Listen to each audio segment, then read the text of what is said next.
Welcome to Popcorn Psychology, the podcast where we watch blockbuster movies and psychoanalyze them. My name is Brittany Brownfield, and I'm a child therapist, and I'm joined by Ben Stover, individual therapist. Hannah Espinoza, marriage and family therapist. We're all licensed clinical professional counselors, also known as therapists, who practice out of Chicago. Even though we are licensed mental health professionals, this podcast is purely for entertainment purposes and to fulfill our love of dissecting pop culture in all forms. Please remember that even though we are all licensed therapists, we aren't your therapist. If you are struggling with mental health symptoms, please find a local mental health provider. So today is our first Halloween episode. We'll be talking about It by my Lord and Savior, Stephen King.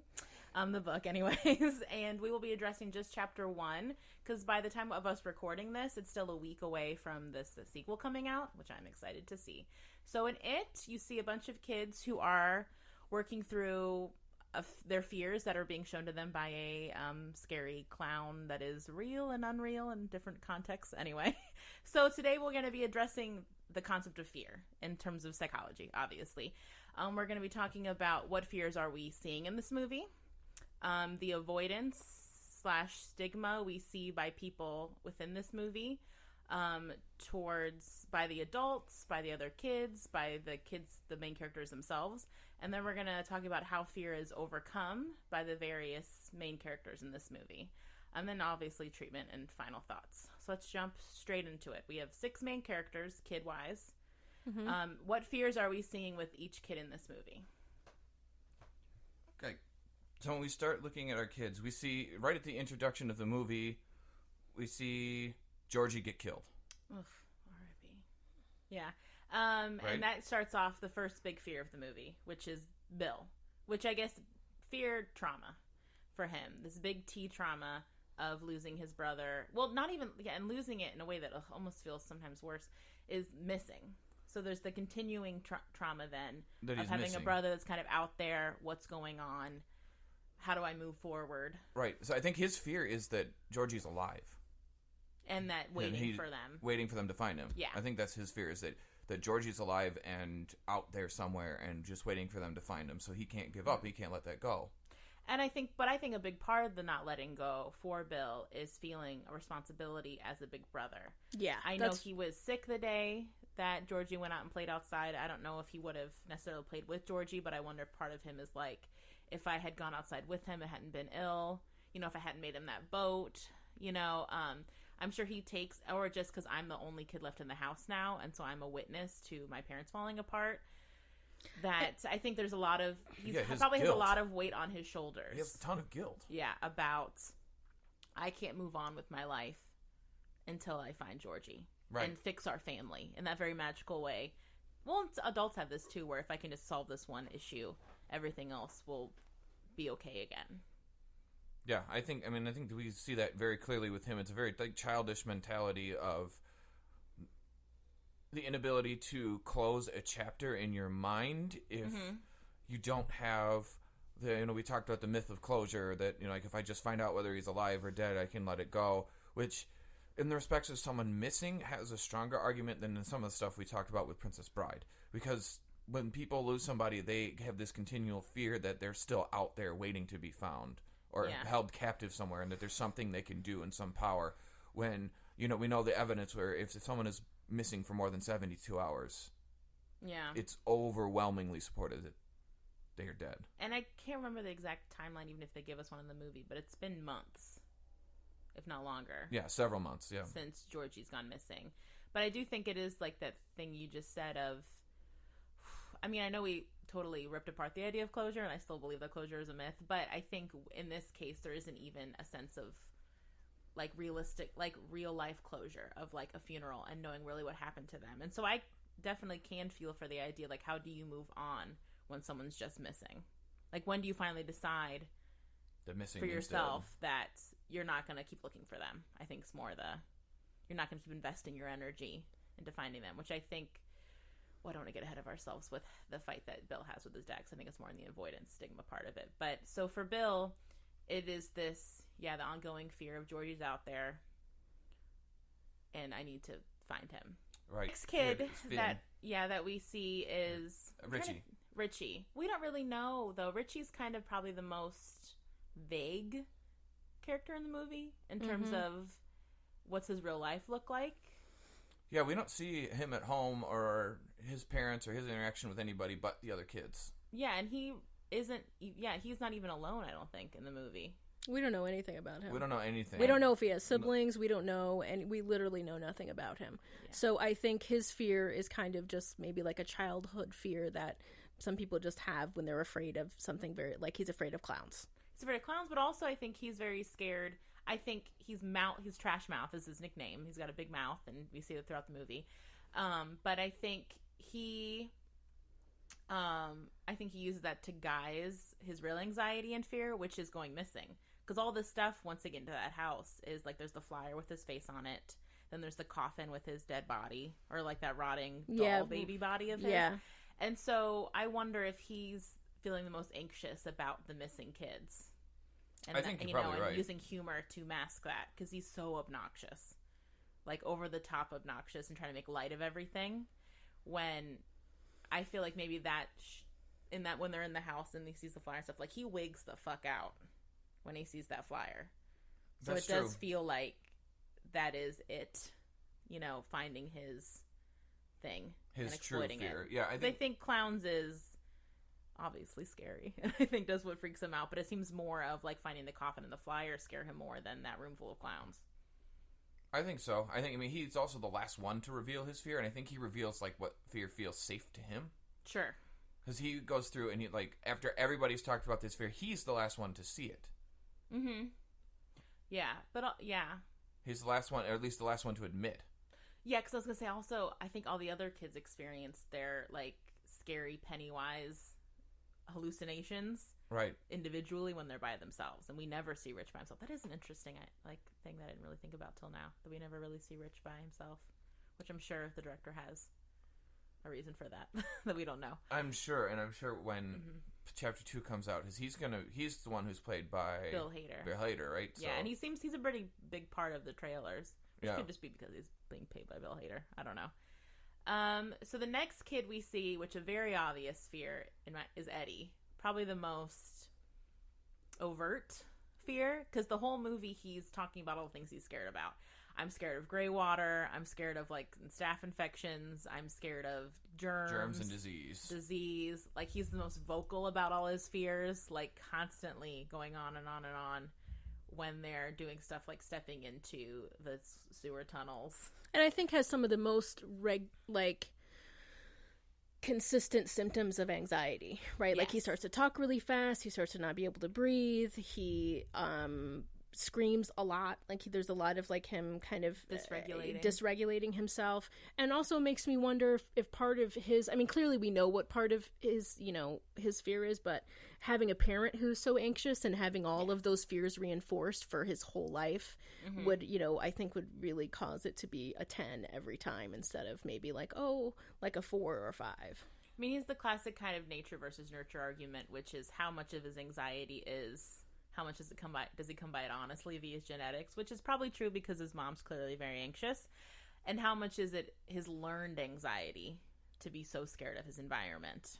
Yeah, I think he's kind of got the 1-2 punch. Yeah, and that's a great point. Like we don't see enough of that home life to know that, to like get the answer to that. But I think on inference, like it seems that Mom is trying to maintain her relationship and control over him with this town going through a trauma as the whole town. How many kids are missing at this point? Like 27? Like enough that flyers are being pinned over other flyers of missing kids. All right, so and it's in their high school built like bulletin board in their hallways. Right. So I mean, we can assume that like there's generational trauma in this whole town because every 27 years that it comes back and this stuff happens, right? But I think we have enough solid claim that his mom has. I think his mom's anxiety. Münchausen by proxy. Yeah. Oh yeah. I mean, I think for sure that Münchausen's is definitely in play here. Because I don't. Yeah. I guess what I hadn't thought about before until I started jabbering about it here is that listening to or watching it and thinking about how Mom would be trying to do everything to keep the kid in control and in the house as much as possible because she's afraid. And because she's not properly dealing with it. I suppose we can talk about this in Avoidance and Stigma. But I think that mom's behavior is probably influenced, not just that she's got her own issues, but probably by the generational trauma of the town. You're right, because I wasn't thinking about that every 27 years things happen. So she was probably Eddie's age when the kids were going missing before. Which is a good point to make. I didn't think about. And so, yeah, with Eddie, we're seeing very clear anxiety, panic attacks too. Like, yeah, he's having panic attacks. Which a point Hannah brought up when we were watching it is all of his like asthma attacks are probably really panic attacks that he's treating with his inhaler. Yes. Oh yeah, yeah. He doesn't have asthma. He definitely runs around a lot and doesn't sound winded. It's more like when he's scared that he uses it. Right. But Hannah has asthma, so I will refer to you. Yeah, and sometimes, I mean, we also have, there's somatic things. And so he's also been kind of trained to believe that he does have these things. It's also how your body responds. So I think that, and I've, as an adult have more realized that I think that the asthma that I had, while somewhat influenced by allergies, it might really just have been anxiety. Yeah. So, and I think that that's what you see in Eddie, that I don't know that's exactly what he is, that he clearly, I don't think he has asthma, and that his response to being short of breath is that it's because of his asthma and not because he's so fucking freaked out that he has a panic attack. Mm-hmm. And also the emergency inhaler that he's using really, so it opens up your airways very quickly, but also your heart pounds a lot. So, like, he's also kind of fighting against himself. Like, if you take too many puffs of it, you can, like... Makes your heart race, right? It makes your heart race. Stimulant, yeah. It makes your heart race pretty intensely. So the amount of times, like, he took I was 6 trying to hits. count. I was trying to count how many times he did it. So it's also this thing where his body is also having this response when he's trying to manage what he thinks is an asthma attack. Poor buddy. But I agree with you about the running around, like the way that he runs to the house, the way that he's always running and screaming at the same time. Like, he's not short of, he's like, he runs away from that leper around the house. Yeah. And when he's at the fence, he's like, and he sees the clown, his heart, you can tell he's like, because his heart's going. Yeah. But he's not like wheezing. No. The way that you would, especially after something like that. Yeah, exactly. As significant of asthma as he's being portrayed as having by his mom in the movie. All right, so the next kid we could go with Stan. Stan's fear is pretty, I want to say, like, almost like a normal childhood fear of, like, that picture in his dad's office. That part of it feels very, like, I know I can think back on many things in my childhood that freaked me out like that. Like, paintings I saw or, like, things I didn't like. Yeah. And then your brain kind of goes a little nutty, and starts to imagine what would happen if this happened, or I don't like looking at it, and... Or that fucking wolf from Neverending Story. Oh, was that your scary person? That was one of them. That was one that got me for a while when I was a little kid, yeah. I was telling Hannah, the movie The Witches from when we were little. Yeah. The idea that you could get stuck in a painting really freaked me out from the beginning of the movie, and every time I saw someone in a painting, I'd be like, what if they were stuck in that painting? And I wouldn't want to look at them in case they changed. Looked at me like I would get really in my head about it as a kid. Yeah, his feels very childlike, very like attributable to like being a child, and actually like that it's being your dad's dark office. I was going to say adult space when you're a kid feels very when you're a kid. Well, it feels like you're not allowed to touch anything, right? You're not allowed to say anything, maybe. You're not allowed to touch anything. And also, I would imagine that when he gets in trouble, that's the room that he maybe gets sent to. He just stares at that painting. And he probably has to sit there and wait for his dad to come in. And so I think you guys are right. I think it's something that he's been carrying around with him for a long time. So it's just easy pickings, like that picture and Stan. He does seem to be, though, we don't know a lot about him. There's that scene where his dad kind of gets on his ass about the Torah thing, like the rabbi's son not being able to read the Torah. But that could just be normal exacerbation, like an exasperated parent. Like, I don't think necessarily connotes that dad's a dick or something. Yeah. Because Stan's running around with his friends a lot. Maybe he isn't studying the Torah. Like, I can give like he's supposed to be. Yeah. In that situation. Because then it seems once they part ways, he does, like, do the Torah, okay, on his actual bar mitzvah. So it could be that.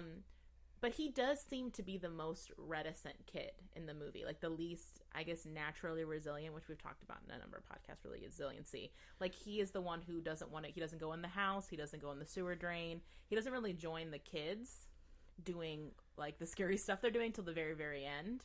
And then, of course, he gets separated and cornered by the painting come to life.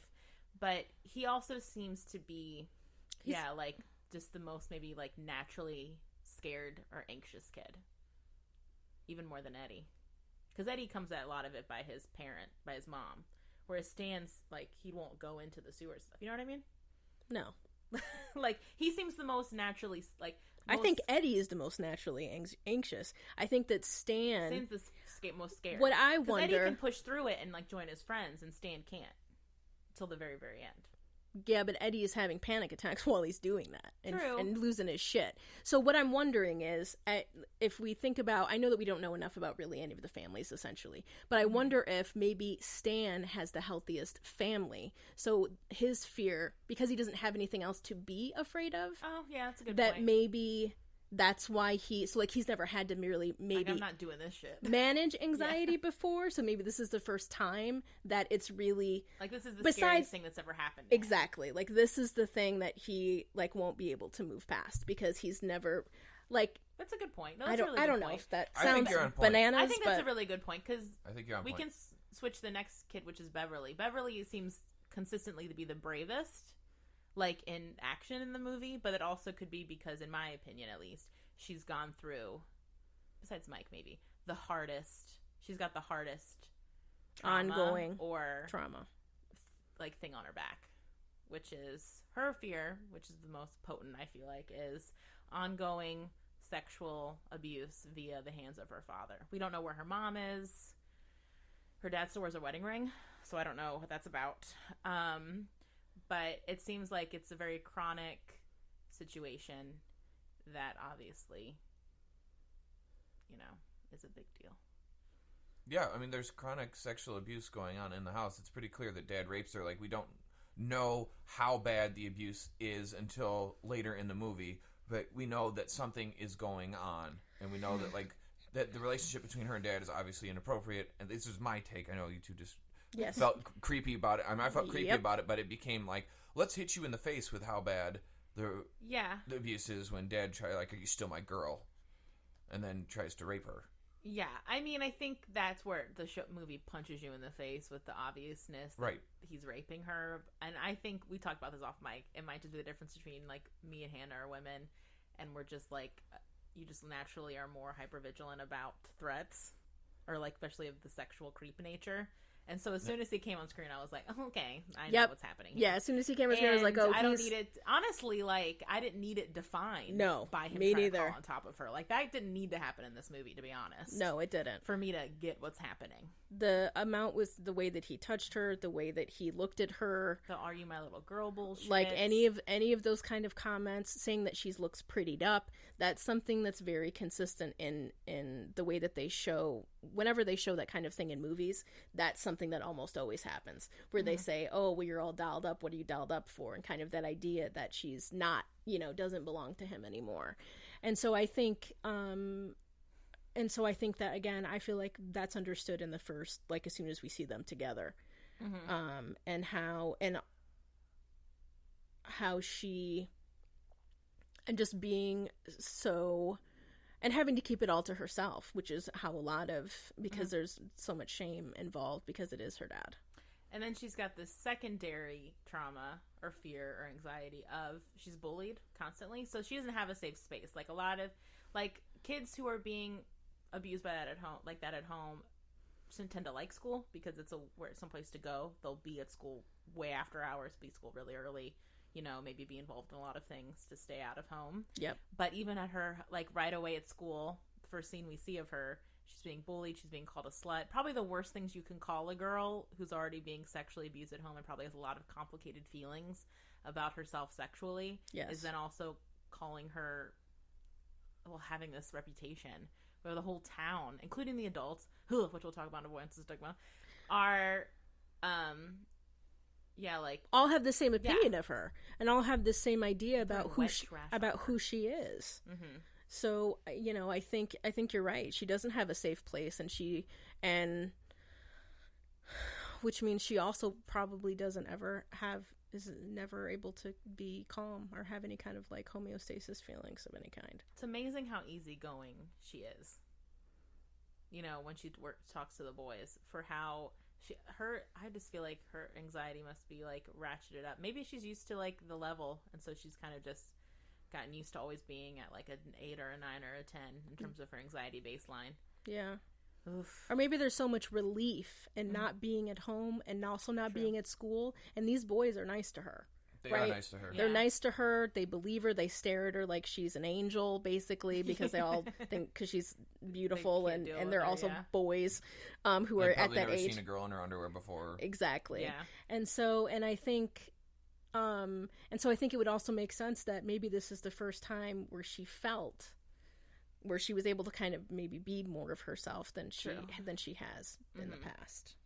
Yeah, and something else that I picked up on, and we talked about this a bit off mic, but the imagery used in the film with her is that what it targets with her, like, made me question. Like, I don't know for sure, but it made me question, like, what her relationship with having a period is, and becoming able to reproduce, becoming sexually mature.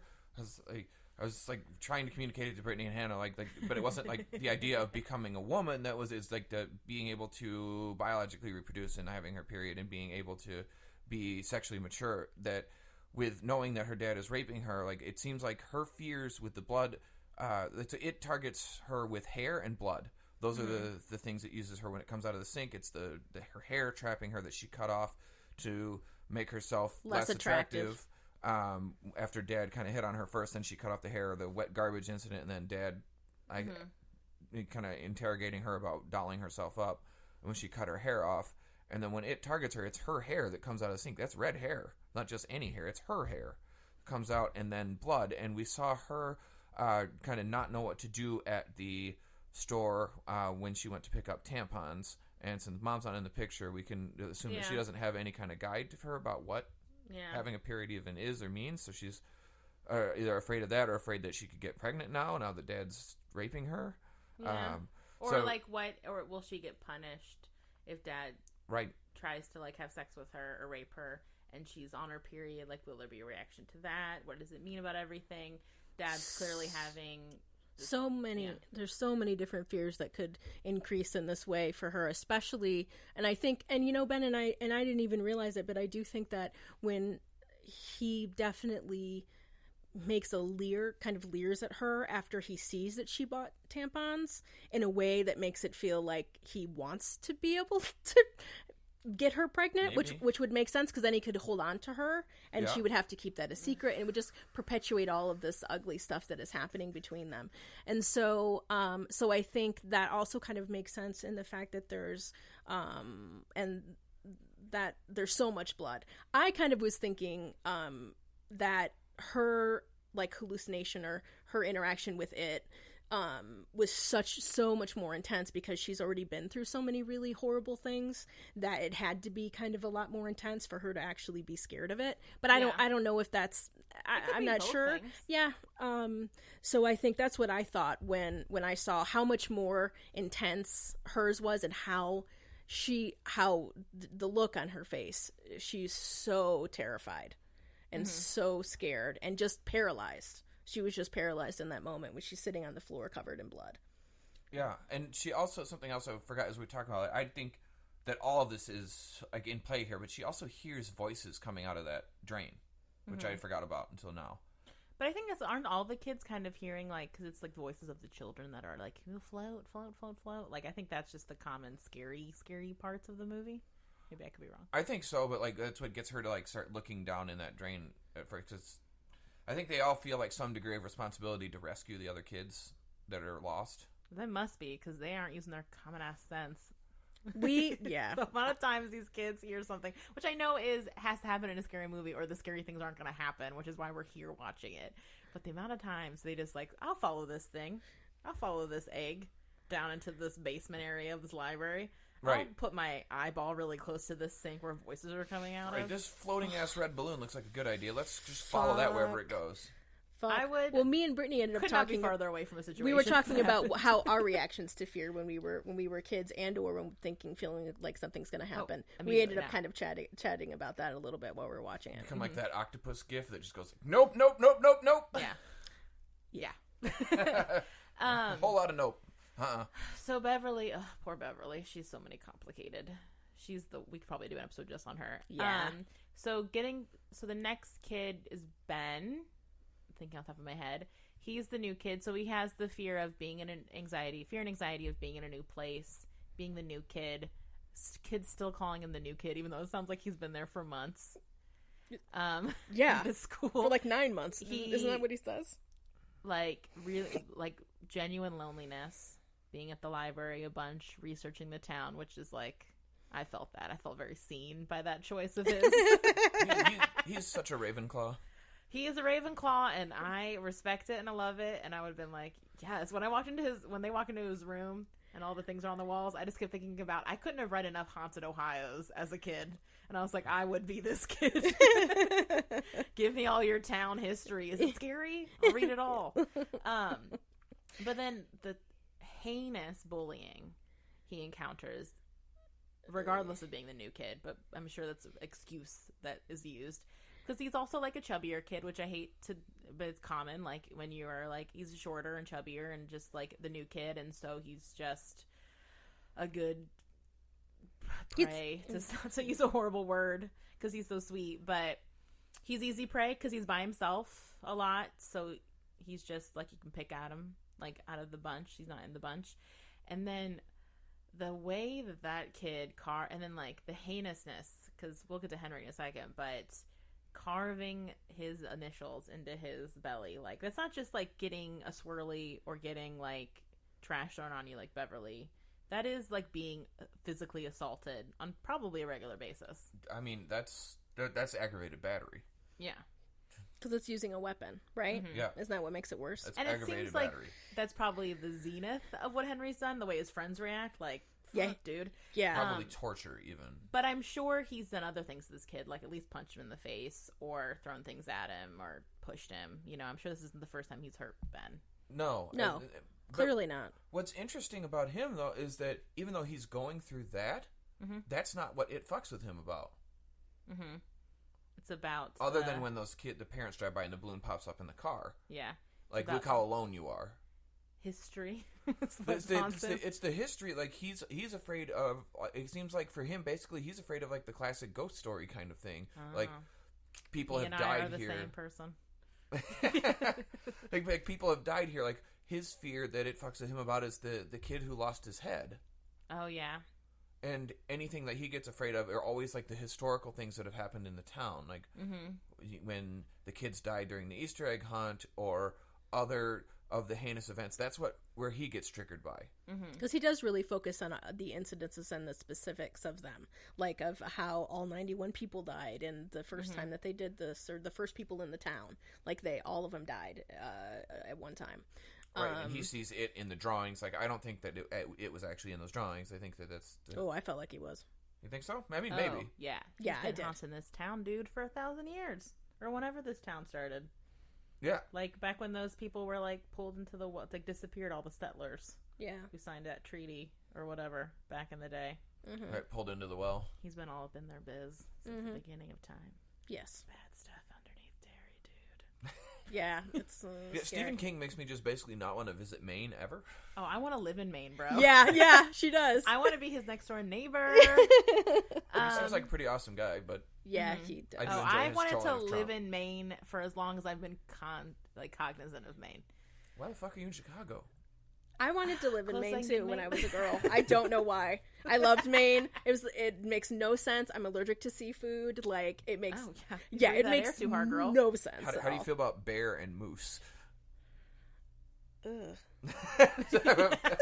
Mosquitoes. Not interested. Not interested. Moose are scary. They will kill you. Yeah. Anyway.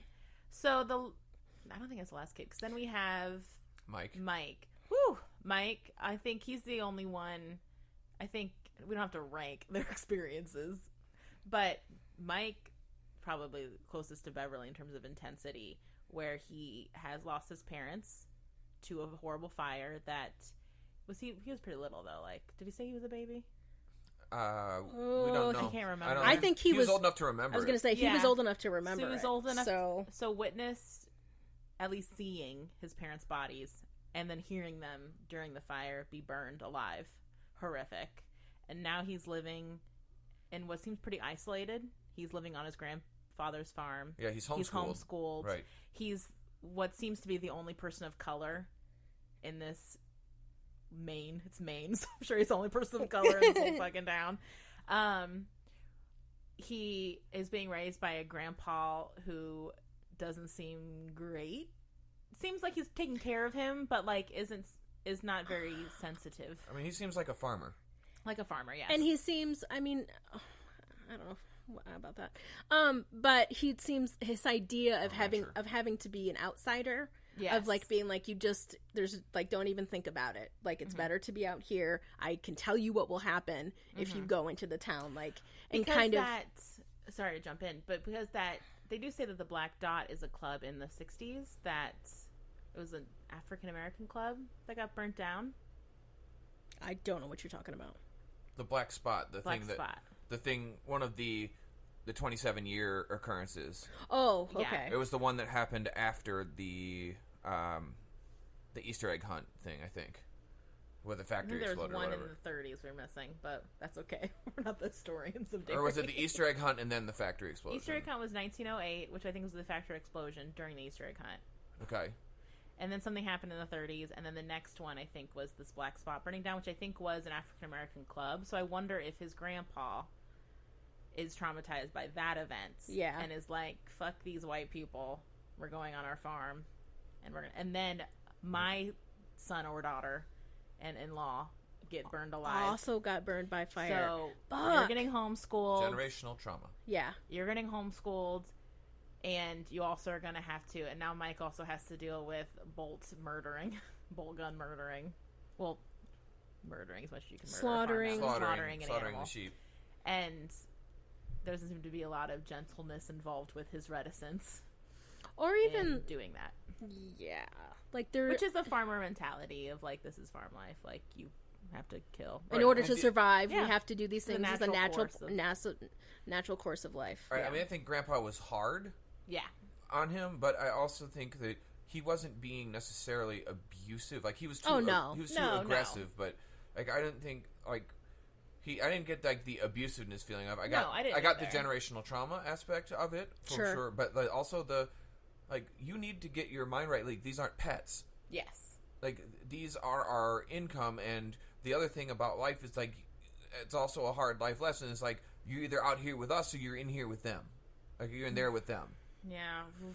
Which, like, yes, there's, like, things in between, but he's basically letting him know, like, you can either be on top of the food chain or you can be a sheep. Yeah.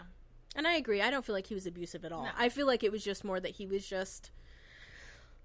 Can we be a little chill with his kids whose parents died? I mean, just like a teeny tiny bit.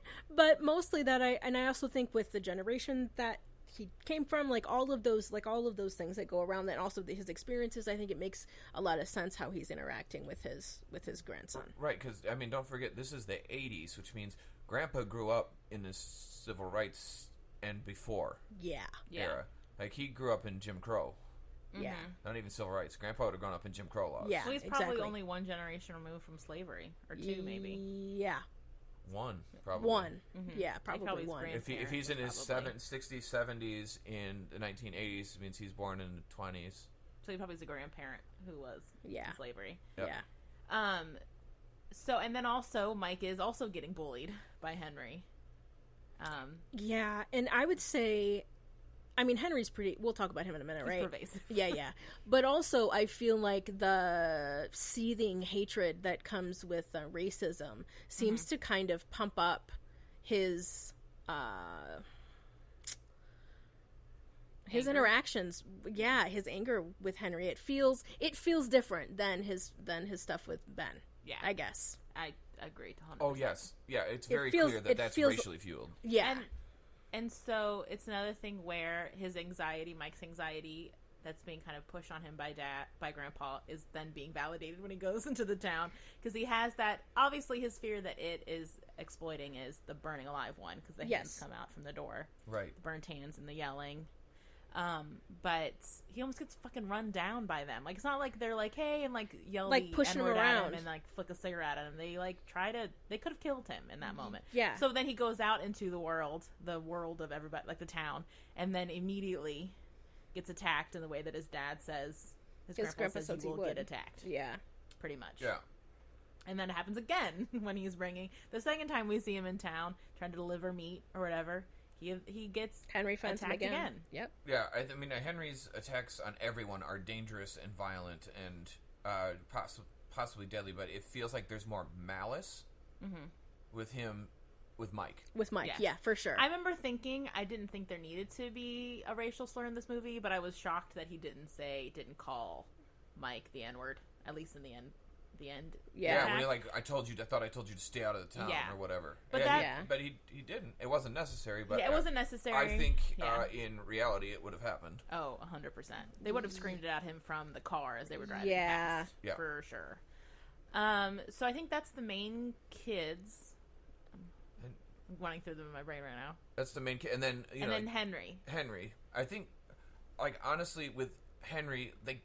There's obviously something going on between him and Dad, and despite Dad being the sheriff, Dad's also shown to be a drinker. Henry is clearly scared shitless of him. When he's at school in one of the first scenes and he's bullying the Losers Club, and seeing his dad just like taking 3 steps towards him, taking his glasses off. Right. Henry starts like shaking and like is like, ooh, like he like just like tells the kids to go screw off. Like, you know what I mean? Like he is scared shitless on sight by his dad. Right. So something's going on there, but we don't know what. I mean, he's another one. I was like, where are all the moms in this movie? He's another kid with no mom. Yeah. I don't know what that means thematically for this movie. Right, at least we don't see her. Yeah, the one mom we see is horrendous. It seems like I wouldn't be shocked if there was a mom in the picture with this household. And it very much is the energy of like 2 guys living in a house together. Well, and especially because, I mean, I think it's pretty easy to assume he's getting the shit beat out of him. So if he's beating the shit out of his son, there's a pretty fucking good chance that he beat the shit out of his wife. So if she was there, maybe she's gone. Like, that's kind of what I was thinking. I was like, there's no mom here because... Mm-hmm. Or maybe it's a case where, like, she died when he was really young and he's been raising Henry by himself and da-da-da. Maybe. But, I mean, this dad is... heinous. And also is bad news. Like, personality disorder, bad news guy. And he's the cop. He's the sheriff of this town. And so then Henry has no authority figure he can go to address the dad things. His dad's also police in this town, which also probably gives Henry a weird sense of I can do whatever I want because my dad's police. So he's probably also gotten away with a lot of stuff, like legally, in terms of like the things he's done to kids around town. If the parents are reporting it to the police, I'm sure dad is squashing it. Or saying, like, I'll handle Henry. I think it's probably more of I'll handle. Yeah, that's what I mean. Like, where... Which he clearly has done. Henry in another town where his dad's... Yeah, Henry in another town where dad's not chief might have been handled a little bit by now, at least with, like, some intervention.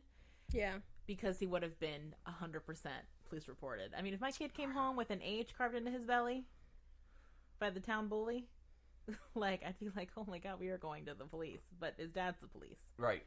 I also don't know about rural 80s. Like, the culture in the 80s would have been different. I think parents would have, like, if the parent, like, I'll take care of it, they'd probably have been like, it's probably cool, very much you go to the house of the kid. I mean, it was different than now. Now people call police for a lot of stuff. Yeah.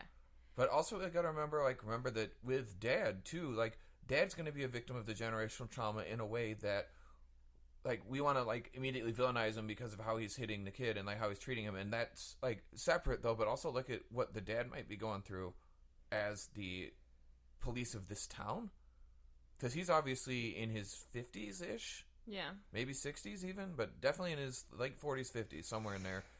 Dad's been around long enough to see all of these kids disappear. Well, I'm sure Dad goes to work. He hears from all the parents of the missing children. Right. Probably feels like I'm not doing a good job. He probably takes all that feeling home and beats the shit out of his kid for it. Does it make me feel sympathetic towards him? No. And also I feel like he is... I get it, but I also don't care. The way that he intimidates his son and the way that he embarrasses him, he fucking shot a gun at his feet. Yep. Like, I feel like, yes. He gets a little pump up out of it. And we always know, and people who do things like that have definitely been through really bad things, but I also feel like his dad is like personality disorder. Like, this is like, and maybe it is from the generational trauma, like, and I'm sure that's a part of it, but no sympathy for him as an adult. The way that a kid who is so angry all the time and is doing the things that he is doing, like, that dad is doing horrible shit to I'm him. not looking for sympathy. What I'm looking just like looking at this character and understanding kind of like how all this happens, not like justifying one way or another. It's like, but looking at how the dad, because the dad looked like he was aged over what he probably was, and he looked like he had misery on his face. But it could just be because he's a miserable. I know what you mean. I don't think so. But also, I mean, like, look at what his experience would be like, because he's the chief of police in a town where kids go missing every so often. He's been around long enough to seen at least 2 cycles of it. Sure. One's going on currently, and to have that and have no control and not be able to intervene and not be able to stop it and not know what's going on when it's your whole job, like that's your whole identity. Like, there's got to be some stuff going on for him, too. Not that anyway justifies his behavior, but we need to be able to understand that, too. And I guess one thing I'd say is my dad's police chief of my hometown, and he's nothing like this guy. My dad's a very sweet person. But my dad will tell me, like, back, though, in the day, like, when he started being a cop, like, 30 years ago, that the kind of guys who were cops back then were fucking scary. A good degree of them. He said it's very different now because you have to get, like, degrees, and, like, but back then it was, like, Vietnam vets and like dudes who couldn't do anything else and like guys who are thugs and wanted to throw their weight around and humiliate people. So also we don't know enough about this dad, but also it could be a thing where what motivated him to be a cop to begin with. So he might have been someone who was conduct disorder-ish, and then chose a cop because it's a position of power where you have control over people, because he definitely likes to exploit that with his kid, because like I think the shooting the gun at his feet was a clear example of a guy who likes to, like Hannah was saying, gets a thrill out of it, because it would have made more sense if he was like, what the fuck are you doing with my gun, and like came up and like smacked Henry across the face as a reaction, like an explosive response to his kid having his service weapon, because if he had hurt someone with his service weapon, that'd be really bad. But instead he's like, no, I'm gonna scare the shit out of you, make you piss your pants, and embarrass you in front of your friends. He doesn't seem worked up in that moment. That wasn't a service weapon. So dude. But that weapon, that wasn't one that the cops then would have carried revolvers. That was a military pistol. So regardless, okay, but like, what does that matter? The point I'm making is that it's probably his dad's gun. His dad's a cop. Right. Like, that looks really bad if something were to happen with that gun, because where'd he get it from? His dad, who's a cop. But in that moment, his dad looks very calm, actually. Yes, he does, which is terrifying. And has maybe a little smirk on his face. Yeah. So that told me everything I needed to know about this dad. And maybe he does get a thrill. And I'm sure there are times that he comes home and it is from a place of, like, work was really hard today because Betty Repson's mom was in my office screaming and crying all day, and I'm agitated, so I'm going to come home and take that out on my kid's face, or just drink to shit and then take it out on my kid's face. Yeah. But the level that Henry is so terrified of his dad, like when he loses the knife in the woods, and he's just like, my dad will kill me, and like he says that in the way that he truly thinks his dad will kill him. Yeah. And he's like shaking, and it stops his whole, like, everything stops. Yeah. Because he can't find his knife. Because that's his dad's knife. And I'm sure, I mean, he's a classic bully in the sense that he is taking out what's happening to him at home, like, onto the poor citizens of his town. Like, he's taking all those feelings. He's more of a representation of what you're kind of arguing for the dad, of, like, I'm going through something at home, and so I'm taking it out another place on someone I can take it. I'm like a quote unquote weaker person that I can dominate. Maybe. And because it's all out of because he's having such an elevated reaction. He is. I mean, there's that, but that kid is antisocial. But I think he's a product of. He's antisocial because his dad is fucking antisocial. That could be true. Or narcissistic. And he's being raised in an environment in which, who knows what the social mores of, like, his environment. Right. I mean, he's obviously quite a bit out of town. I mean being raised by a dad who's like, this is how you treat. He doesn't have any love in his life, this kid. Yeah, no. Doesn't feel worthy. He doesn't operate from a place of love the way that any other kid would. So it's attachment stuff too. That's a sociopath. Is it more like reactive attachment stuff? Like, there could be a lot going on with this kid. And I feel like they show some of the clear indications of, like, conduct disorder. Or the animal trying to kill the animals. I'm sure this dude lights things on fire. Oh yeah, for sure. Well, the other kids did for sure. Patrick. That kid. Oh, that kid. Yeah. And it's part of this group, but that kid shows conduct disorder. And then I think, but a common theme in Stephen King books, as the Stephen King connoisseur in the room, is that he is very much into like the energy of a place infecting people. Certain people in the town are more vulnerable, and so I think Henry is also so pumped up in this movie because he is like that version in this story of like he's like been infected by this town and the energy in it. So if we were going to move to the next one, which is avoidance and stigma, which we touched upon a little bit already, I think the big version of avoidance we see is in this town, in the adults in this town. Correct. The parents in this town are absent at best, absent or caustic or outright abusive, like the ones we do see. Even Eddie's mom is abusive as a way to avoid, in my opinion, psychologically abusive, as a way to avoid her fear. Totally abusive. Because we were saying earlier, like you were saying, that she probably lived through a past cycle when she was Eddie's age. She was probably going through what Eddie's going through. Probably. What is it? Well, it's 27 years. She's not old enough to go through two. No, probably not. No. So when she was probably 13-ish, she experienced one of these cycles. And it seems like she's also a single parent. There's a lot of single parents in this movie. Mm-hmm. And my assumption is Eddie's all she's got. She doesn't seem like she works. Like, whenever he's going out, she's sitting around in a moo-moo housecoat. Yeah. Watching TV and painting her nails. And, like, the very dark in the house, too. Like, she seems very isolated, I guess is the word I'd use. And that Eddie seems like her only connection in this world. Yeah. Is the energy from what little we perceive of her or we see of her. Mm-hmm. And so she's trying to, like you said, Ben, control her relationship, control her anxiety about losing Eddie or like not having that connection now that he's getting older and also becoming more of an autonomous person by making him ill. Okay. But I think she's been doing that for a long time. No, I wonder if it's been ramping up though now that he's like more independent. That's my assumption. I'm making a wild assumption. Okay. You can jump in, Anna. I mean, I understand kind of that, again, it's the idea of the generational trauma and that she's been through things and maybe that out of her anxiety, but I really feel like this is maybe more of indicative of like her experiencing this and have a parent who did this. Like Münchausen by proxy is a lot more about wanting to be needed and wanting to be in control of something. Yeah. I mean, like, so I don't really feel like I could definitely see how the generational trauma plays a part in this. Oh yeah, I don't think it's all of it. But the things that she is doing is so that she can feel needed and wanted and have, and again, and definitely has anxiety clearly and wants control of something. But I think wants him in the house. Exactly, and I think that this is something that she's been doing since he was a baby.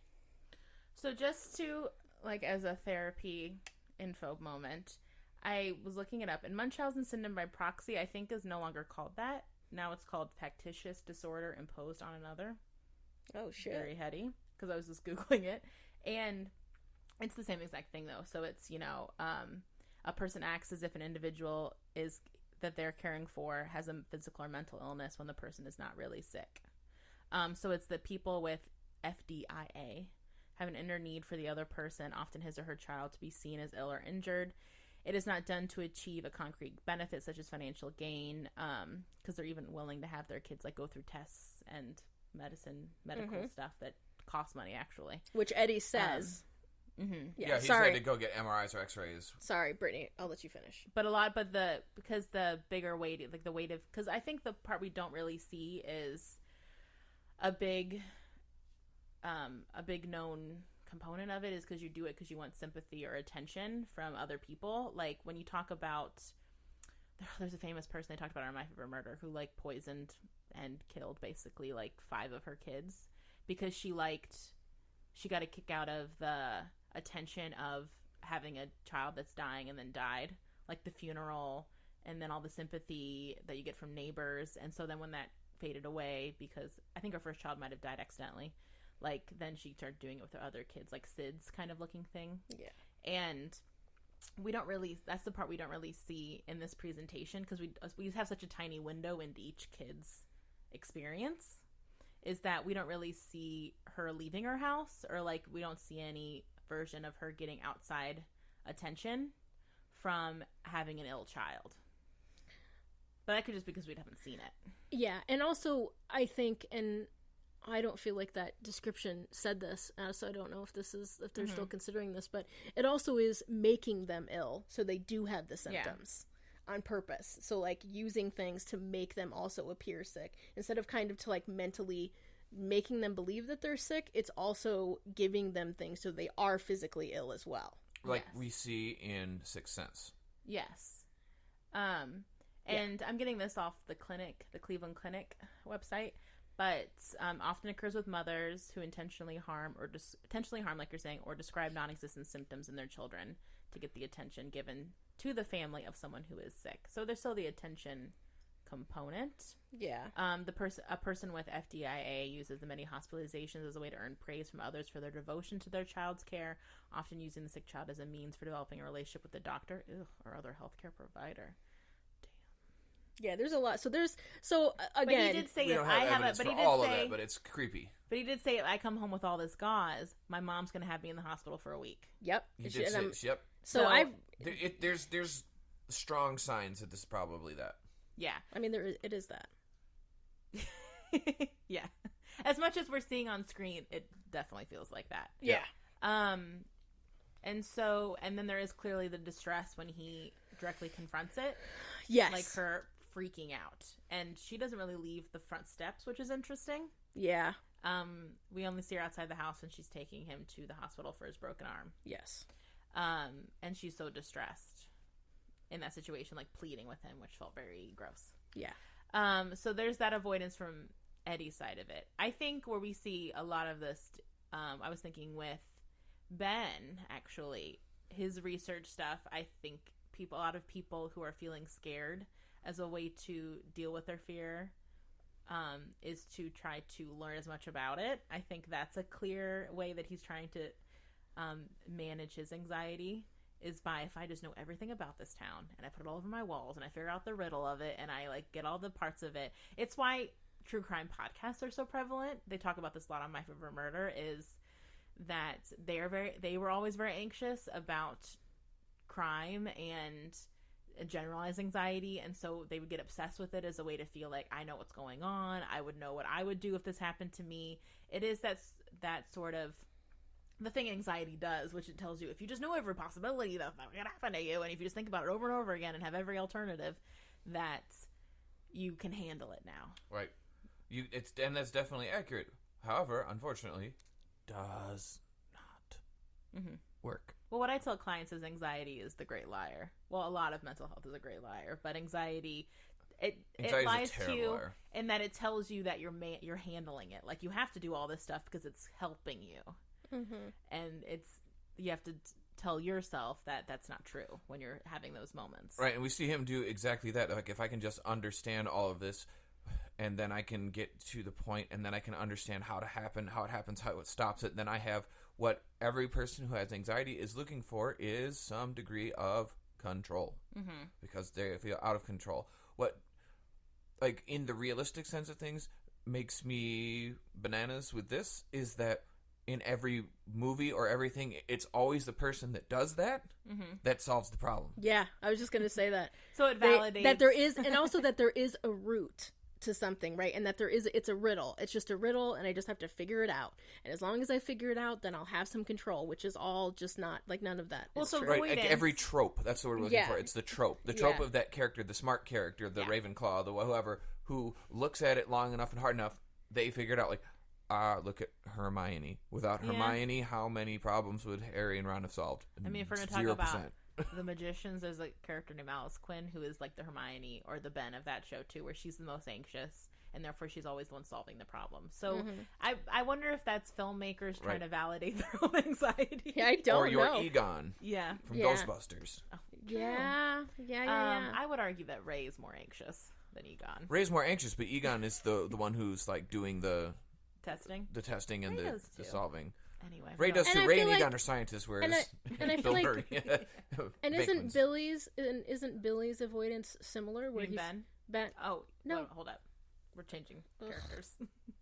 Ben is the library kid. You're saying Billy. I know who Ben is. Okay, sorry.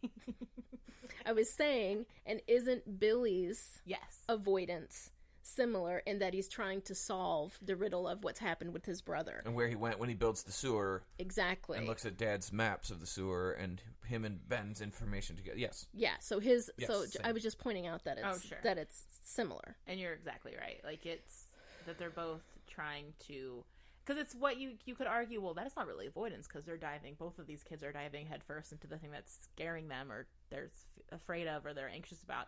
But it is avoidance because you're not dealing with the actual feelings you're having. Yes. You're dealing with the problem, the concrete problem, quote unquote, around the anxiety as a way to not have to look at. Because with Billy, he's not dealing with the fact that his brother's gone. And with Ben, he's not dealing with just, like, I think the generalized anxiety that Ben has.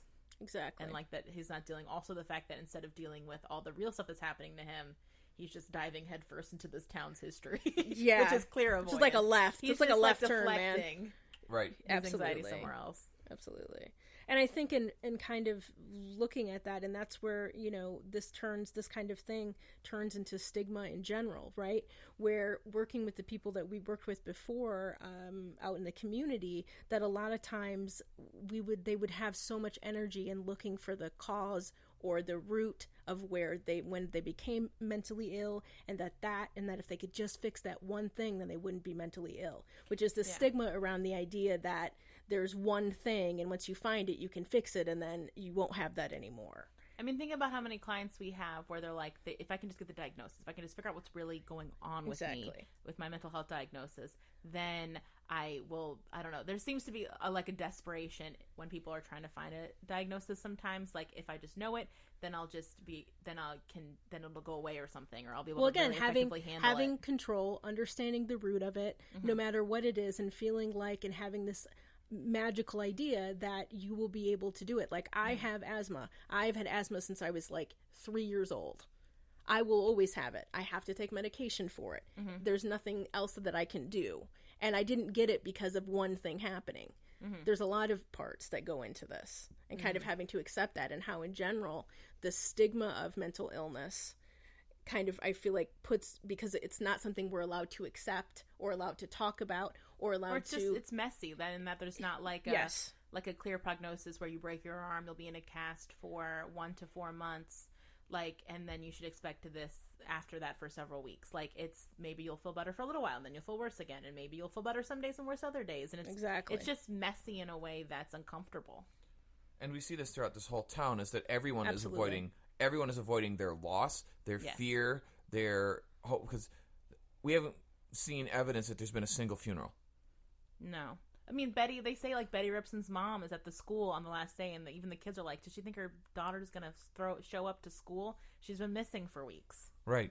And so it's, like, the fact that, like, they're still doing that kind of stuff, and I bet you there hasn't been a single memorial. That's a really good point, that there aren't any funerals, which mean there's also this perpetual idea in the town that, again, kind of the fake idea of closure that I know we kind of talked about earlier, that no one has any closure because there isn't any, because without a body, maybe thinking that they can't have a funeral, even though you can mourn in whatever way you need to, and what the anxiety of that must be, to just know that, like, once your kid goes missing, like, you just are freaked out for the rest of your life. And I guess, too, what's avoidance by this town, I mean, we see several moments of adults just not paying attention, both literally and metaphorically. I mean, the people that drive past Ben when he's getting that H carved into his stomach. Yeah, they didn't even look at him. Yeah, I think they did look at him, and then they kept driving. As we've been talking about the generational trauma, right, and the way that people react when they see something happening, or when they can't deal with it. Exactly, they can't deal with it because it's that thing where you can't deal with it, because then it points out what really is wrong. And once they start looking at the fact that this kid is getting a fucking H carved into his stomach, that, wow, there is something going on in this town where the kids are bananas. And also the fact that these kids are pretty freely walking around this town. Like, there doesn't seem to be a curfew for the kids. They do. They install one they at do? 7 They o'clock. show one. Oh, They show I didn't one. pay attention to They that. show it, like, remember curfew starts, because after Oh, I missed that. after Patrick goes missing, they Oh, okay. institute a curfew. But, But it's not enforced. So, I mean, like, there's no... Well, we never see the kids out at night. Do we not? No, it's always during the day. Oh. I don't even think Everything I don't think I even realized Think that. about You're everything. right. Everything's light. Everything's bright until they get into the sewer Oh, that's a good point. Yeah, and in you're that not wrong. house. Yeah, you're not wrong. But when So it is being enforced then.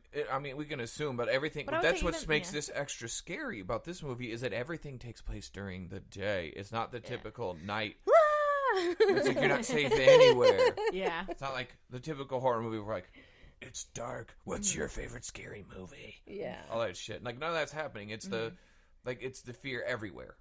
And yeah. But it's all being avoided by everyone. And I think the biggest indicator to me about that is that there's the avoidance. Is that when there's avoidance of things by parents, children will take matters into their own hands. If they feel the adults will do nothing. And the biggest evidence for that I see in the movie is all over, not just that the kids won't tell their parents, but the biggest one that stuck out to me was when they find Betty's shoe. They don't think... This is evidence. This is evidence. Yeah. They don't think we should take this to the police. And tell them where we found it. And also, if the police is Henry's fucking dad and he's the town, Fuck. like, menace, Yeah. I wonder how much they even trust the police. Also, the police has let them down generationally, like, hasn't done anything about it. Isn't able to stop it or find it or Right. do anything about it. Go Like, ahead. Even Bill that- has but, taken all no, this but in his own nobody hands. has done anything about it. Like it's not just like That's the police true. in this town. It's like nobody has done anything because nobody's faced it. Like we don't know what the actual police response has been. But what we see is like there's been no response by anybody, and everyone just keeps going like, oh, somebody's missing, someone else is missing, and they've reached a victimized mentality of what happens when you get subjugated by trauma is that you just start expecting things to go wrong, and then when something's going, you move on and keep. You just make another poster. You make another poster, right? You become like Katniss's mom.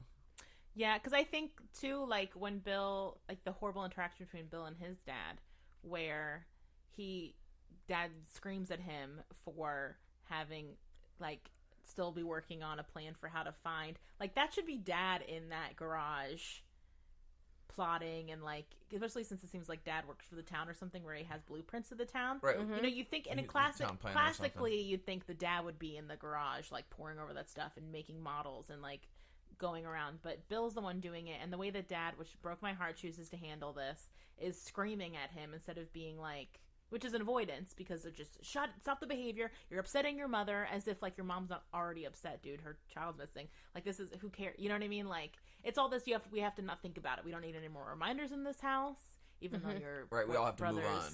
Room is still intact, all intact, like but it's only been a few months, I'm not surprised, but it's been a year. I didn't know. It's been like a school year. Yeah. He got. Well, they tell like he gets something happens. 1988. They don't show you the month because I wrote it down because Okay. I felt worried that I was gonna not be able to remember. Anyway, Yeah.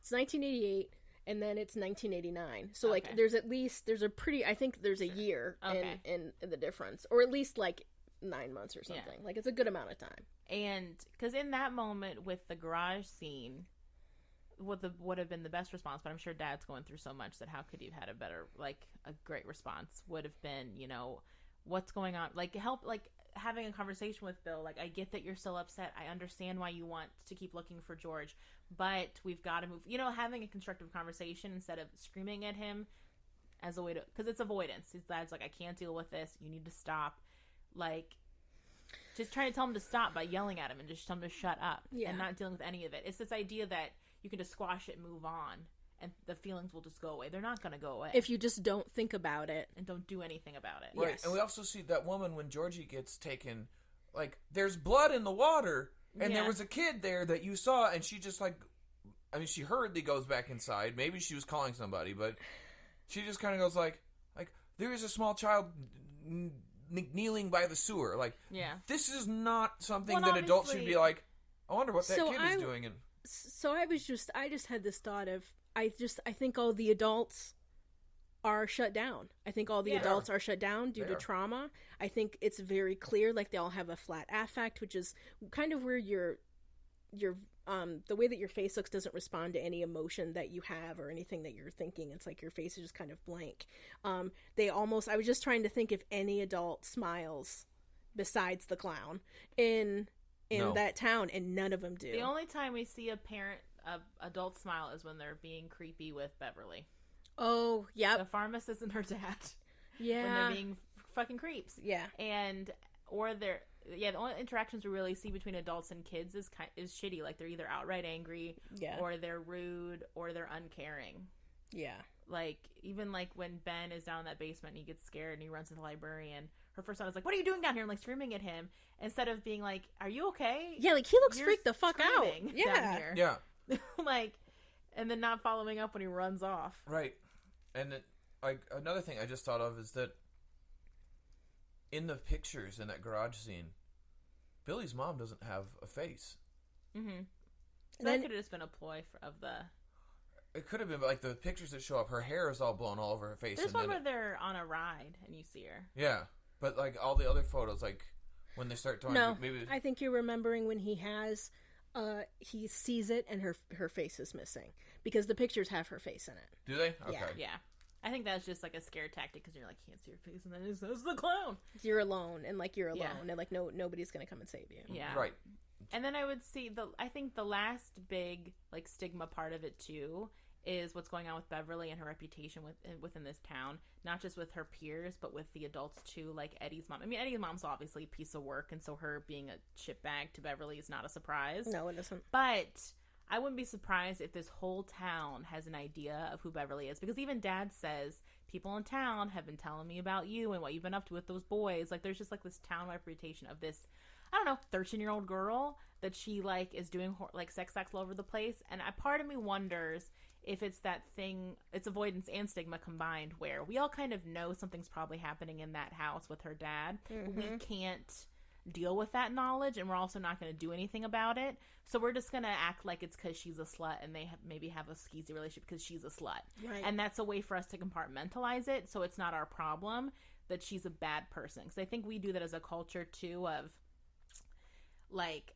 that person's bad, that's why that happened to them, that's why we don't care about when sex workers get injured, because it gives us this like separation where, oh, that won't happen to me because I'm a good person who makes good choices, and I don't, it's their lifestyle that got them in trouble. And though they're those kind of, in that specific example, their lifestyle does put them at risk just because of what's happening, but I think we vilify those people when this stuff happens and don't treat them like humans, because we need to feel separation from it. And it's both a stigma and an avoidance. Like, well, that can't happen to me. And so I think the thing with Beverly, when we were watching it, I was thinking on this.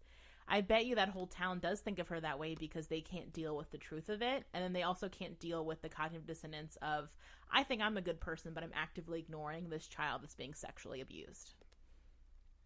I think that's right. I think that's right. Yeah. I think it all reinforces that in general, like, this town is so traumatized throughout generations of trauma over and over and over and over again, and they've grown up with stories of trauma from the very founding of the town. Everything is bad things happen here. Yeah, and hopefully this doesn't happen to us. And there doesn't seem to be any like active things to deal with getting away from it.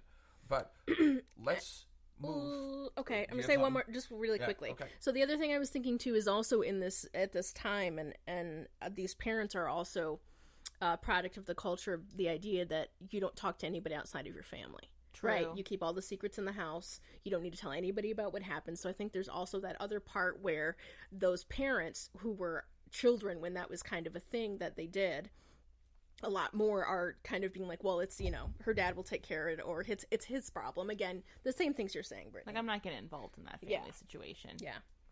Yeah, for sure. Okay, so let's move into treatment. How fear is overcome. Right, because I think that's really the treatment of what is applicable to these characters, I think, is moving into like how we would treat these characters. And I think what Stephen King did globally for this movie, like the theme of this book, is that when you take the power away from fear, that's how you overcome it. That's how they beat the clown, is at the end when they stop being afraid of him. They stop going, this isn't real. What he's showing you, this isn't real. What's happening isn't real. Like the visions, the interpretations of fear that's going on is you getting preyed on by this fear, and it is really just a manifestation of their fears. And when they learn to confront them and deal with them is when they take power away from the monster and beat him back down into the pipe. Yeah. I mean, I think the most clear example of that is Bill. Like, he has that whole conversation with little fake Georgie. Right. Of, you left me there. I've been so scared down here. Why didn't you come find me? Like, that little Georgie is saying all the thoughts that Bill's been probably having in his mind since he went missing. Yeah. And all the guilt that he feels, like all the worst things he could hear. And he hears it and he goes, okay, I apologize. Like, and he says, I'm really sorry, Georgie. He kind of has, even though he knows it's it and not his brother, he has like this closure-y moment. And then he shoots him in the head with a bolt gun. Like he does away with it. He closes the door on it. And I think it really reminds me of, not this, this is kind of a different version of it, but exposure therapy that you see more with obsessive compulsive disorder, where how you deal with it is that you have your client, like if you're doing it, your client be exposed to the thing that they're scared of or anxious about. If that's germs, you have them, like if they're afraid of germs, you would have them stick their hand in a trash can and they're allowed to wash their hands for 20 minutes. Or if it's like, I'm like scared of shaking people's hands, you have them go out into the community or like around your office and have them shake the hands of everyone in your office. They don't get to wash their hands in between, or they don't get to wash their hands for a while afterwards.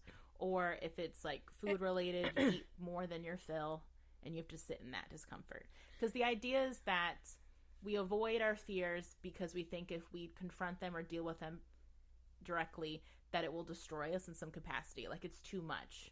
Like we won't be able to get to the other side of it in a way that's very unrealistic, because we all know we'll live for the most part through our fears, but it has that level of potency about it. And so the concept of exposure work is that you learn how to sit in it, your discomfort, get more comfortable with it, and then you come out the other side and for the most part are able to conceptualize it wasn't as bad as I thought it would be. The big thing I was worried about didn't happen. And the thing that I feel like also to point out is that it also starts at a certain point and moves up. You do a hierarchy. So like you probably wouldn't stick your hand in a trash can for the first time. Like that's kind of probably be too intense. So but everything else is like the idea really is that you do things slowly to kind of build up to this idea to help them really have more faith and be able to really believe that this is not true and that they won't die if they don't wash their hands 100 times or whatever it is, but really helping them sit in it and sit in the anxiety of this and helping them learn how to manage that. Yeah, because a lot of times, more specifically with OCD, there's a thought to it too, like if I do this thing, this will happen. Yeah. And then you do the thing, you sit in it, you don't problem solve it or do whatever ritual you need to work through it, and then the thing that you were thinking would happen doesn't happen. So it's like you keep proving to yourself that your OCD is not the truth. And I think with these kids in particular, they are confronting their fears and they're coming out the other side of it in the way that exposure work is similar. Like, they all get out of that sewer together. And, like, even in the more literal sense, like, Beverly confronts her dad, both literally her dad and then the it version of her dad. And she not only gets to the other side of it, but then she gets to go live with her aunt in Portland and get entirely out of it. Yeah, and what I want to point out, too, is, like, with exposure therapy is that there's different degrees of it and different techniques for it. Sure. Because there's, like, traditional exposure therapy where you want to trigger flooding, which is what Brittany's talking about here. It's like you want to trigger the concept of flooding where you are so immersed in your fear that all of the things that people have been afraid of is something that they have to deal with all at once, to the point where they get the overwhelmed feeling, it rises up like a wave, and then they realize as it goes down that they keep sitting in it, and whatever they were afraid of isn't happening.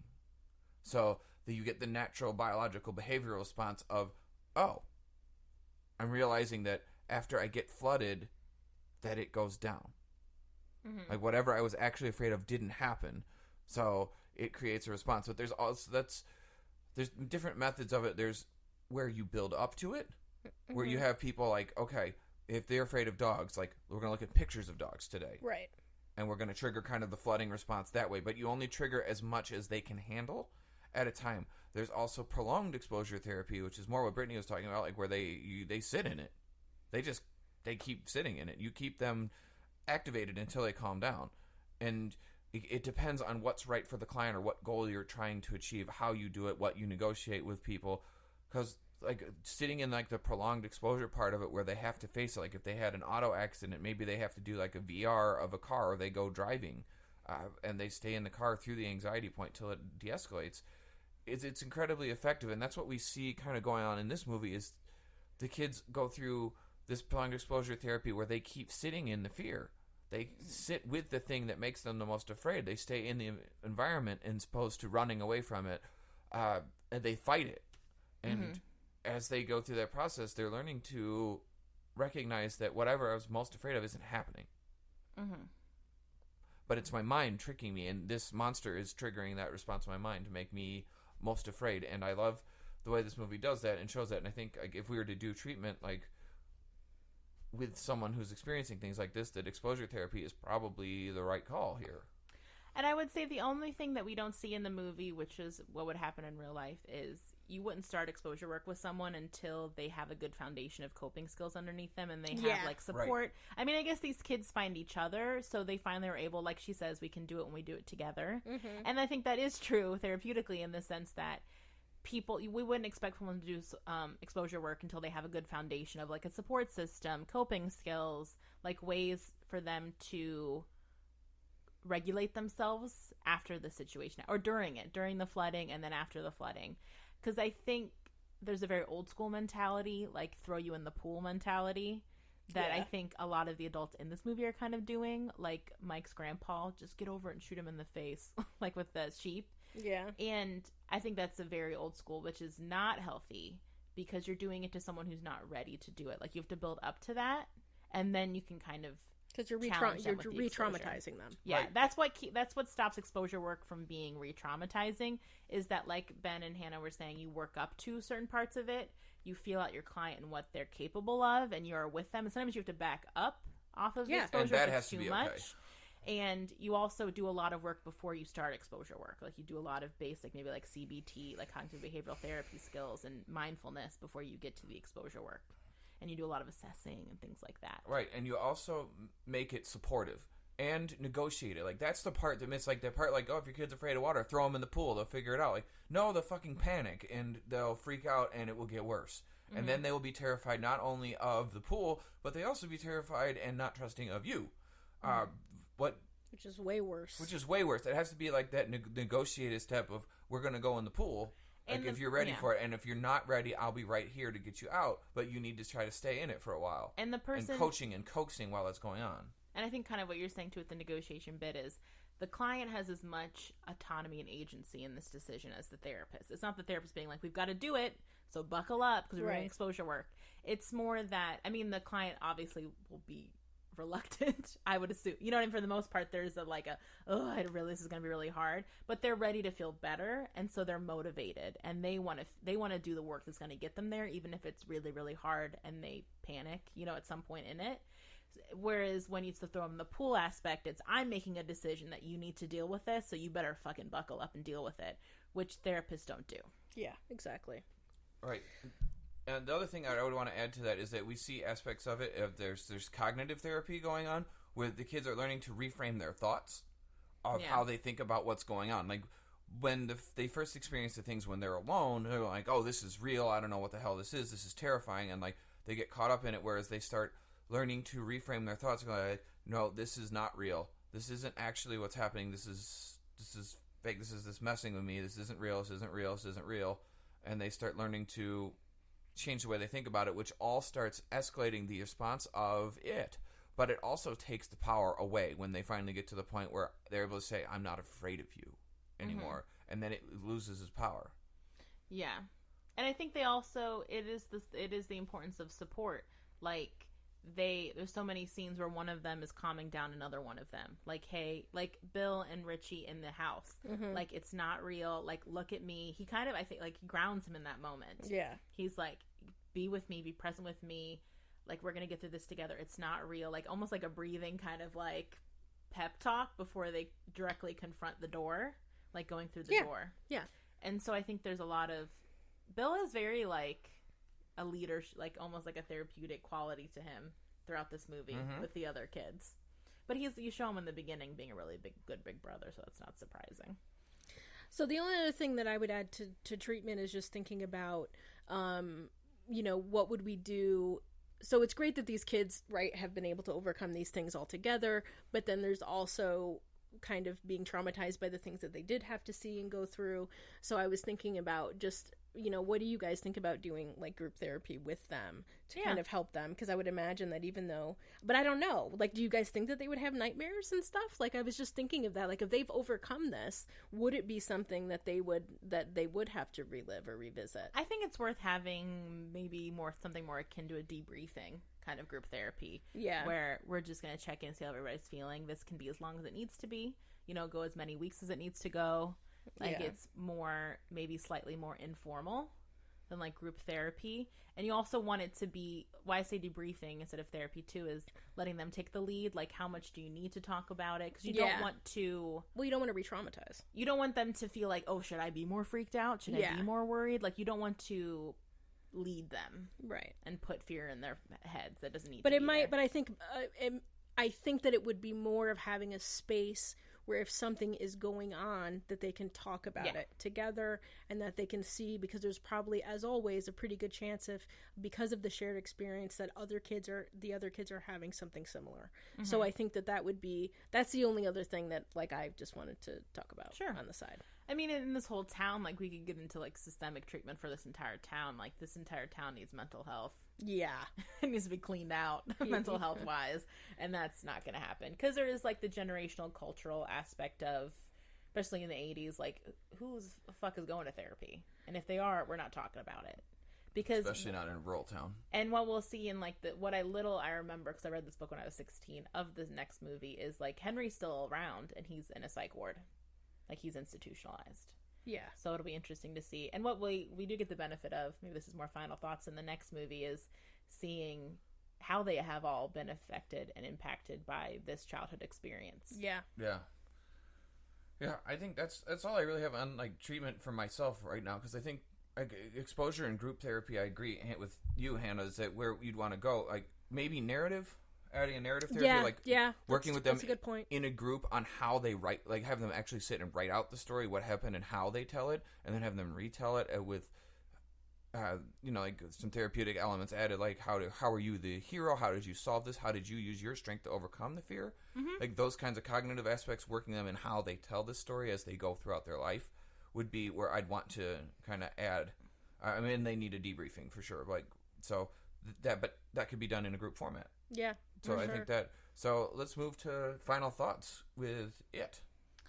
I'm so happy about this movie. Okay, as a lifelong Stephen King fan, I have put myself through many a horrible adaptation of Stephen King. So many are so and so bad. The fact that this movie is so well done, I've been and this is probably like the fourth time I'd watched it, was when I watched it Friday to record, is that it has so many, like, Stand By Me-esque beats to it. Like, very, like, the score is very beautiful. There's a lot of, like, very sweet, like, coming of age moments in the movie. Like, it's not all, like, jump scares and horror. It's almost like that's just a part of this story of all these kids that are going through something, that are very, like, the kids are such sweet little actors. They're so sweet with each other. The kid who plays Bill has, like, the sweetest face and, like, such an open vulnerability about him. The girl who plays Beverly is fucking kicking us out of the park, but she's also, like, in Sharper Objects. Like, she's a phenomenal actress, that little girl. Is.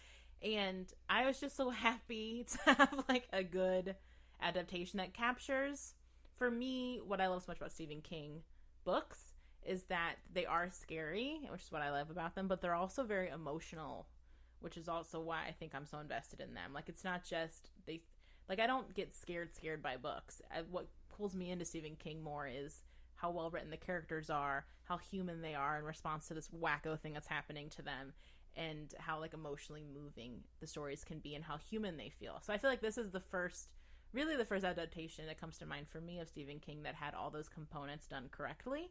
And it's probably because, for once, the people writing, like, who wrote the fucking movie stayed to the story of the fucking book.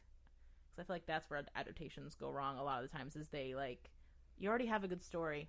Why are you messing with it? Don't fuck it up. Let's let it live. Right. All right, do you want to go next, Hannah, or do you want to go last? What do you want to do? I don't care. Okay, I'll just go. You just stabbed me with your eyes again. So, Hannah's been on my ass all day today. But what I really like this movie. I think that this one did a great job of representing the way that people can use their own personal power to overcome fear, and the message of the movie, despite it being a scary movie, was always very clear, that stuff happens, and stuff happens to everyone, and stuff happens to towns and people, and we all experience it in a different way. But if we talk about it, if we bring it forward, if we seek the support and help of our friends and loved ones, and take away the power of suffering alone, and take away the power of the fear, that we can overcome this monster of the fear and stuff that's happened to us. And I really like that about it. And I thought that this was done really well. I think that some of the more CGI aspects of what they did with the movie was kind of corny sometimes.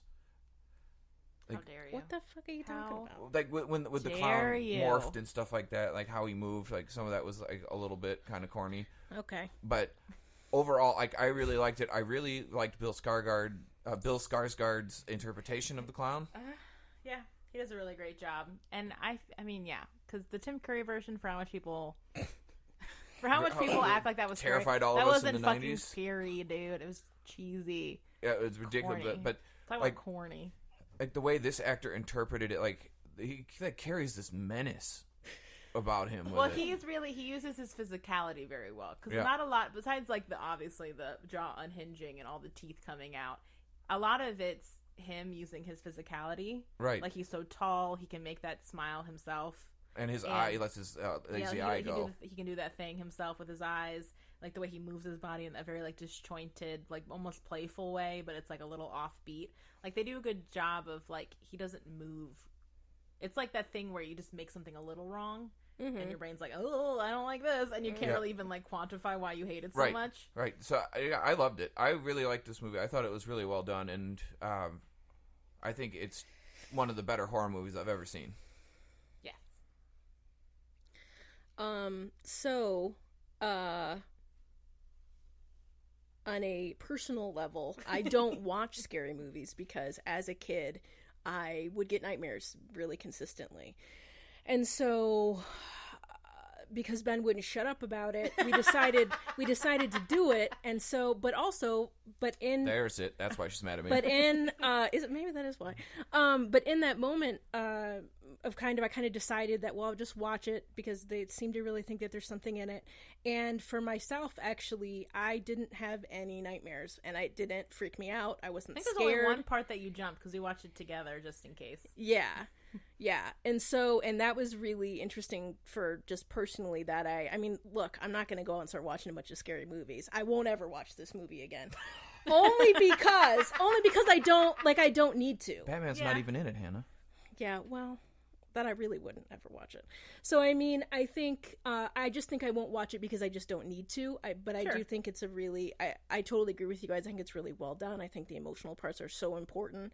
And it's part of why I think people have responded so well to this movie also. I like the way that the adaptation and how, so, I mean, I'm going to go see the movie next weekend, the second sequel. One, when it comes out.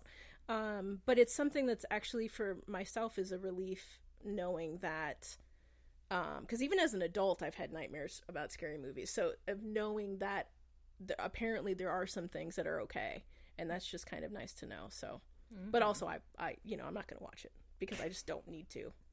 But it was and I can't. But the story was good with that statement. How many are you going to watch any of the movies we've watched for this podcast ever again? We're gonna watch Call Me by Your Name until she loses consciousness. I know, that's right. In this world, A Wrinkle in Time, and A Wrinkle in Time. Two of our lowest watched piece of garbage movies. This podcast. I know. Well, on that note, leave us reviews, please, on Apple Podcasts. Is how other people find us. If you like scary movies, hate scary movies, let us know what you think about this. What's your favorite Stephen King adaptation? I'd love to hear it. You can email us at popcornpsychology@gmail.com. You can also find us on Instagram at Popcorn Psychology and Facebook. And on Twitter, we're at @popcorn_psych. So find us and let us know what you think. And happy Halloween, y'all. And in case any of these movies trigger anxiety for you, please check out Anxiety Podcast.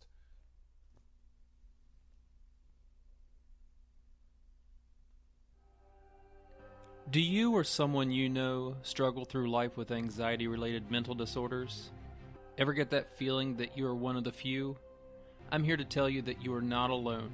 Take a journey with me as I talk about key points in my past and how they may have led to me being diagnosed with anxiety and panic disorder. After which, we will talk about different ways to tone down the anxiety and maybe even beat it together on anxiety. The easiest way to remember the name is by thinking about how one searches for a state of zen in the midst of the anxieties of life. My name is Gerald, and I'm the host of Anxiety.